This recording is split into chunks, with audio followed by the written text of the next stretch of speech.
Alright, so this is kind of a different sort of video. Usually you know that I am not a short seller, so I'm not going short any stocks, just some opportunistic ideas from time to time. But generally I'm just long, and I kind of usually despise short selling, right? But what are you looking at here behind me is actually, I think, quite a genius idea.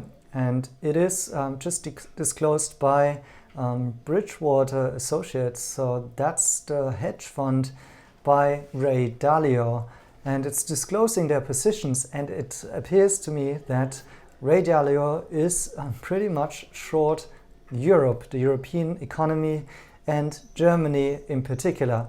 And so in this video I'm telling you why I think that this is a genius idea, and particularly why you might want to consider something similar if you are invested in Chinese stocks.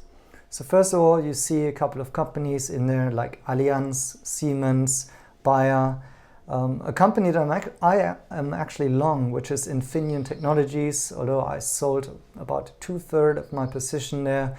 Other than that, I don't own any German companies actually in my whole portfolio. There are a couple of more names. There's, I think the list is even longer. Also some luxury names, some French luxury brands, which he is going short. And so you might think, like, what is the rationale behind it? Maybe let's first start with something you may have seen over the last couple of weeks and months, which is Ray Dalio's latest book about the change in the world order. Those who went through the war and went through the Depression have a different psychology than those who are now the next generation. So as this passes on, so they have the newer generation operating that, they know really to enjoy life more, devote attention to other things and so on. And so competitiveness starts to decrease while the indebtedness, but it's a very good feeling position to be in at that point, but that sows the seeds. Then when you have excessive levels of indebtedness, when you have the gaps and the excessive level of indebtedness, and you have the bad finances, like now you have very negative real interest rates, in other words, inflation adjusted interest rates, and the rise of populism of the left and populism of the right becomes extreme and progressively more extreme. And as a result, the middle, you no longer can be in the middle. In other words, they say, pick a side and fight. And the media and the politics work together to enrage people and to make them more inclined to fight. And of course, that generation didn't go through war. Because they didn't go through war, they're more inclined to fight. And everybody is cheering the fighter who will fight for their side. In history, it shows that when the causes that people are behind are more important to them than the system is in jeopardy, which is the case now. So what you've just listened to is basically the theoretical summary of this book. And Ray Dalio has studied a couple of cycles in histories and seen like how power has been transferred from one leading nation to another one. And basically his conclusion is that the US is in sort of a declining state, and maybe the next rising power might actually be China, along with the reserve currency. And I'm not saying that I'm kind of fully agree on Ray Dalio's take here, but I think a couple of things that he is mentioning do actually rhyme in the times that we are witnessing right now, like all of the money printing, the issues with inflation. We have lots of confrontation between the left and the right.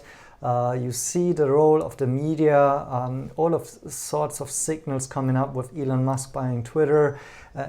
These things really cannot be denied. And while it's not sure that this will really result in kind of also, let's say, a war or some sort of violent conflict, it seems though, as Ray Dalio is, of course, investing along with his theory there, and his theory basically says that, well, he needs to somewhat prepare and strategically invest for this shift from the US to China. And if we're looking at his hedge fund portfolio, this is exactly what he has been doing. So if we look at the largest increases, it sort of changes. So if we sort his holdings by the percentage of changes, you'll see that in some of the top names are actually Chinese. So Li Auto increased 150%.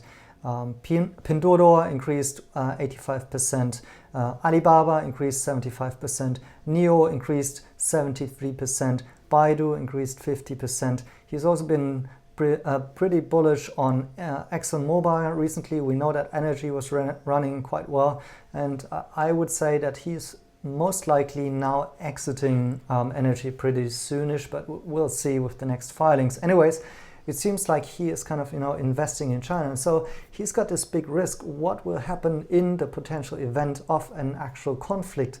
For example, the Taiwan issue, we have the issue in the Ukraine. We don't know how this will going to resolve. We don't know how an inner conflict in the elections, maybe in 2024 in the US will play out, right? And so for these conflicts, they may actually have dramatic shifts also in the stock markets as a result. And let's say, for example, there will be a conflict between the US and China. What is he about to do with his Chinese holdings? Well, he believes that China is in a better position on the macroeconomic views, and in the long run will actually win out the race. And so he's not going to sell that, right? But he needs some kind of a hedge. And that's, I think, exactly what he is doing with this short on Europe. Because think about it, in the case that there would be a confrontation between the US and China, most likely, of course, the Chinese names would tank and would go down, and investors would bail out of them. But who would actually also suffer a lot from this? It would be Europe, because Europe is very intertwined with the Chinese economy.